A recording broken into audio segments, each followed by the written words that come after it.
morning, cool cats. Happy Friday. Welcome to another edition of First Chapter Friday. Today, I have an exciting book to share with you. The title is Louisiana's Way Home. This book was written by Kate DiCamillo, and you probably have heard some of her stories before. In this story, Louisiana Elefante is woken up in the middle of the night by her grandmother, and the adventure begins there. Chapter 1. I am going to write it all down so that what happened to me will be known. So that if someone were to stand at their window at night and look up at the stars and think, my goodness, whatever happened to Louisiana Elefante? Where did she go? They would have an answer. They will know. This is what happened. I will begin at the beginning. So she's going to tell us her story.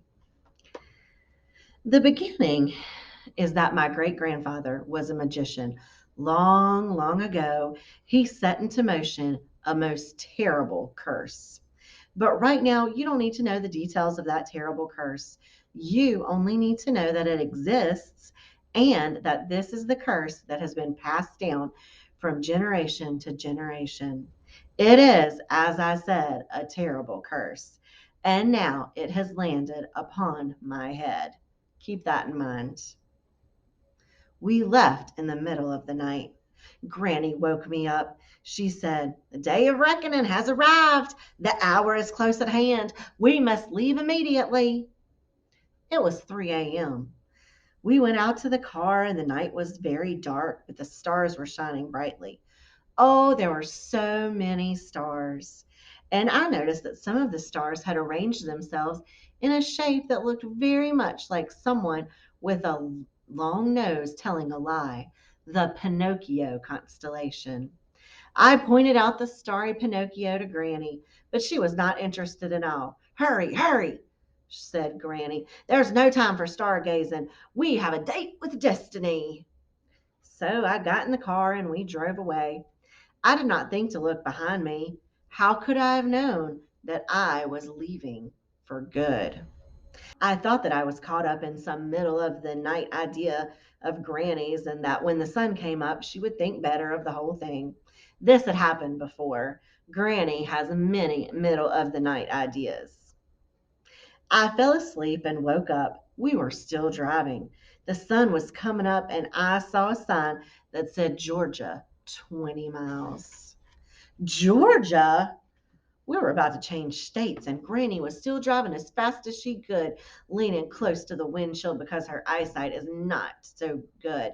And she's too vain to wear glasses. And also, she's very short, shorter than I am. And she has to lean close to reach the gas pedal. In any case, the sun was bright.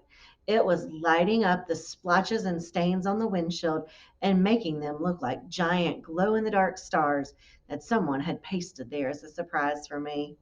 I love stars. Oh, how I wish that someone had pasted glow in the dark stars on our windshield. However, that was not the case. I said, Granny, when are you going to turn around and go back home?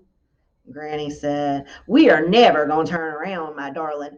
Time for turning around has ended. Why? I said. Because the hour of reckoning has arrived, said Granny in a very serious voice, and the curse at last must be confronted. But what about Archie? At this point in my account of what became of me, it's necessary for you to know that Archie is my cat and that Granny has taken him from me before. Yes, taken. It's a truly tragic tale, but never mind that. Provisions have been made, said Granny. What sort of provisions? The cat is in good hands, said Granny. Well, this is what Granny had said to me the last time she took Archie, but I don't like the sound of her words one bit. Also, I did not believe her. It is a dark day when you do not believe your own Granny. It was a day for tears. I started to cry. I cried until we crossed over the Florida Georgia state line. But then something about the state line woke me up. State lines can do that. Maybe you understand what I'm talking about. Maybe you don't. All I can say is that I had a sudden feeling of irrevocableness, and I thought, I have to get out of this car.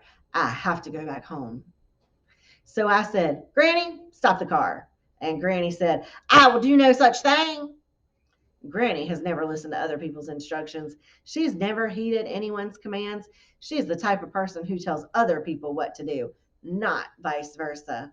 But in the end, it didn't matter that Granny refused to stop the car because fate intervened. And by that, I mean to say, we ran out of gas.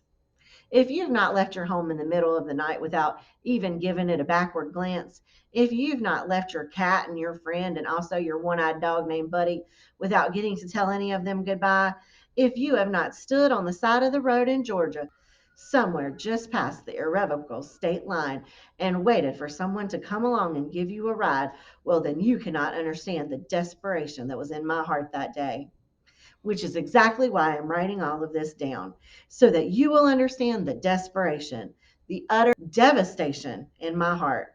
And also, as I said at the beginning, I am writing it down for a somewhat more practical matters. And those more practical matters are that you will know what happened to me. Louisiana Elefante. So she's writing down her story so everyone's going to know what happened to her. I can't wait to find out if they get a ride to get some gas or what's going to happen next. The title of the book is Louisiana's Way Home, so it makes me think she's going to be trying to find her way back home. If you're interested in reading Louisiana's Way Home, come check it out in the library. Have a great weekend, Cool Cats.